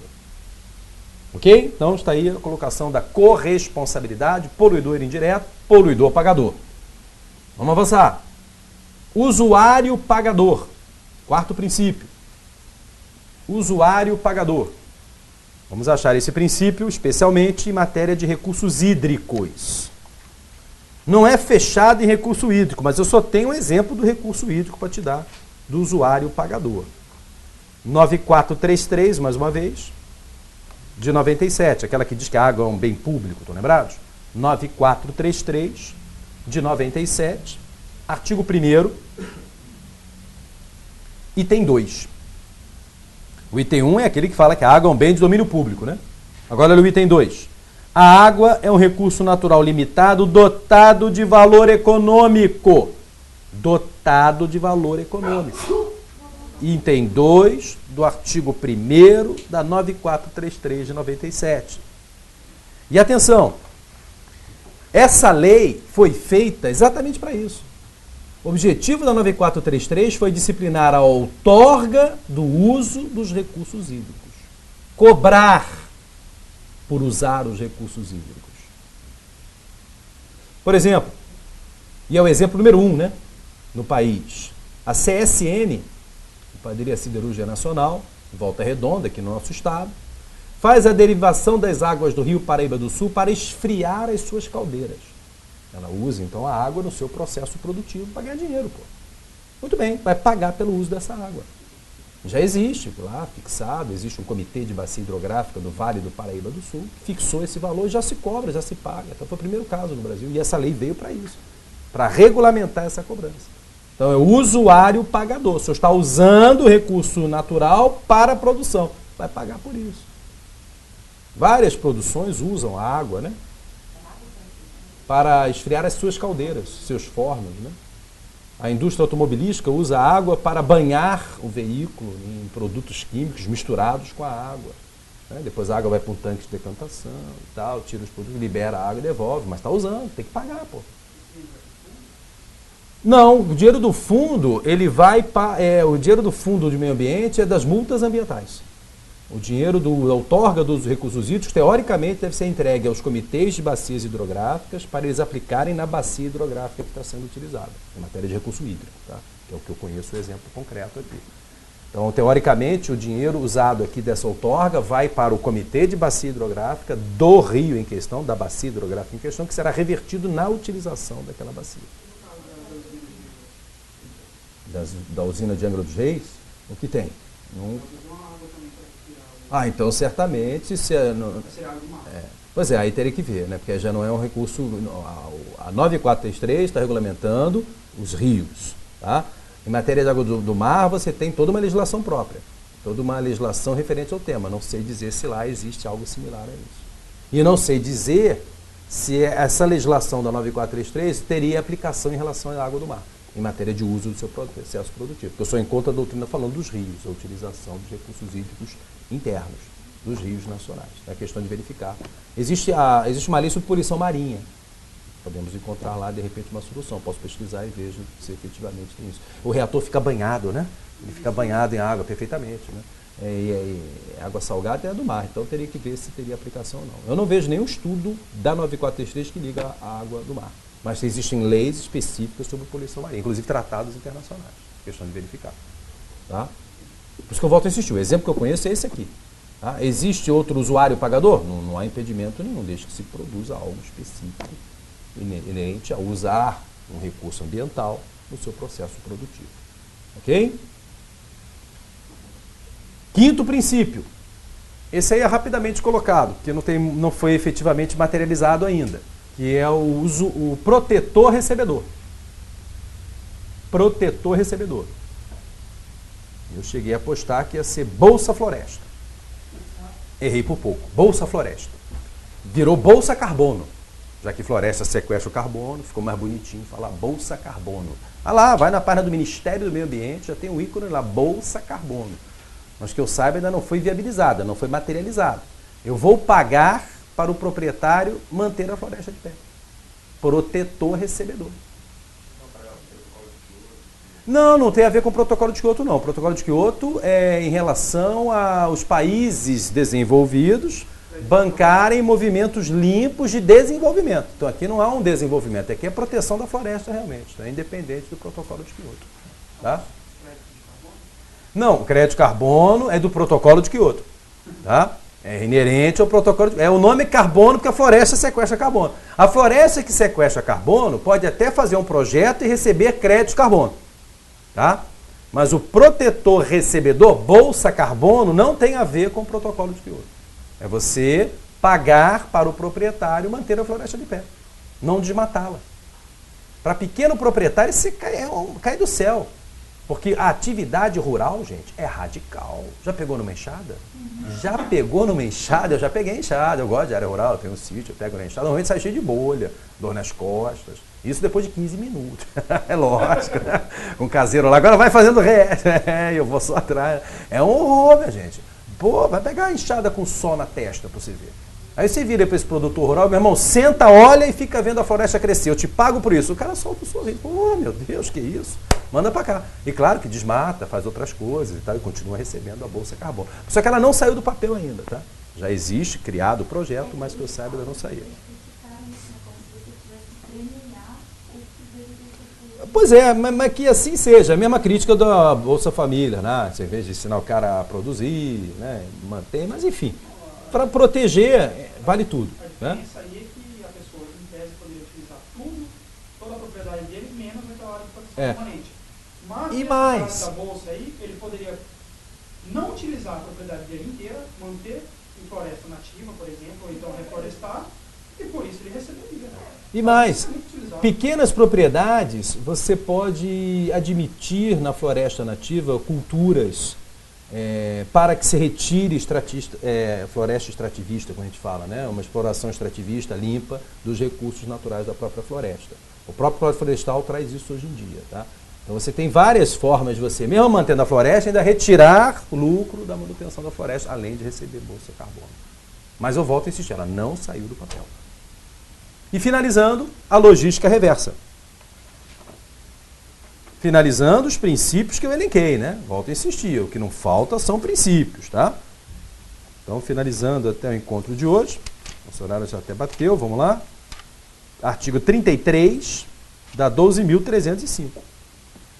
são obrigados a estruturar e implementar sistema de logística reversa mediante o retorno do produto após o uso pelo consumidor, de forma independente do serviço público de limpeza urbana e de manejo de resíduos sólidos, os fabricantes, importadores, distribuidores e comerciantes.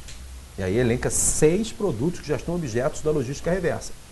Mas antes de elencar os 6 produtos, atenção, aqui se fala o termo técnico, tá? Acordo setorial.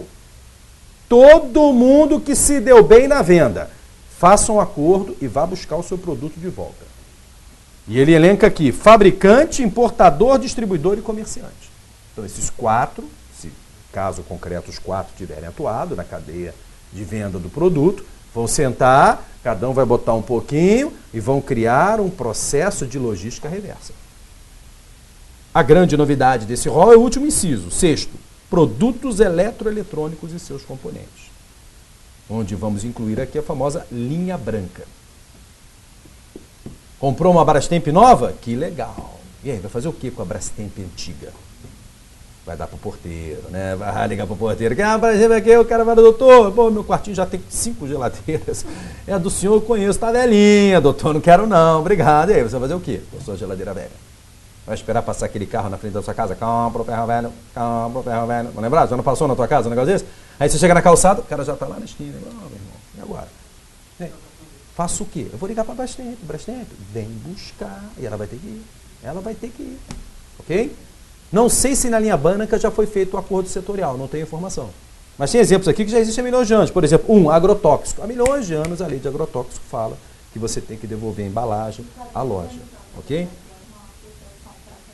Tenho, mas é aquela história, na área rural, porra, infelizmente, a embalagem do agrotóxico ou cai em terra ou usa para fins outros absurdos, como por exemplo, estocar água para beber. Né? Ele limpa e pronto, e guarda água para beber, porque a embalagem é bacana, né? A embalagem agrotóxica normal, porque porra, é um produto exatamente, é reforçar. Aquele miserável da área rural vê uma embalagem reforçada, fica nervoso, manda isso para cá e tal, e usa para um bando de coisa. Ok? É triste, né? E, teoricamente. E olha, curioso, além de agrotóxico, você só pode comprar agrotóxico com receita. É igual comprar remédio, pô. Alguém já comprou agrotóxico com receita? Que isso, o cara chega lá e compra o que ele quer e vai embora. E teria que devolver para a loja. Né? Ah, sim. Aí é uma coisa mais... Entre o grande consumidor e que é o que poderia gerar uma maior dano. Mas o pequeno agricultor usa. Tá? Olha só, outro exemplo, pilhas e baterias. Já existe há milhões de anos, né? Pilhas e baterias. Aí pneus, óleos, lubrificantes e assim vai. Então a ideia da logística reversa é exatamente essa. Ok? Um caso desse agora no autódromo, quando a prefeitura e a concessionária foi desfazer para fazer as obras, né? Fazer o Parque Olímpico, foi autuada, porque o que acontece? Eles separaram um determinado lugar, só que aquela comunidade da Vila Autódromo está sendo retirada dali pelo prefeito, né? E na época não queria sair, estava mó briga, eles jogaram fogo nos pneus. Que absurdo, naquela área. Justamente para poder causar destinação final inadequada. Destinação final inadequada. Já tinha colocado no lugar e estava aguardando vir, ter um transporte adequado, Exato, uma coisa para a retirar. destinação final. Eles fizeram isso para poder... Pneu hoje faz asfalto. Pneu hoje dá para fazer produção de asfalto, quer dizer, tem uma destinação final adequada. Ah, então a gente fechou a parte introdutória. Aliás, minto, fechamos a primeira parte da parte introdutória. Próxima aula eu vou falar de competências administrativas, normativas e jurisdicional. Ok? Aí a gente fecha a parte introdutória falando do CISNAMA, que são os órgãos que existem no meio ambiente. Até lá!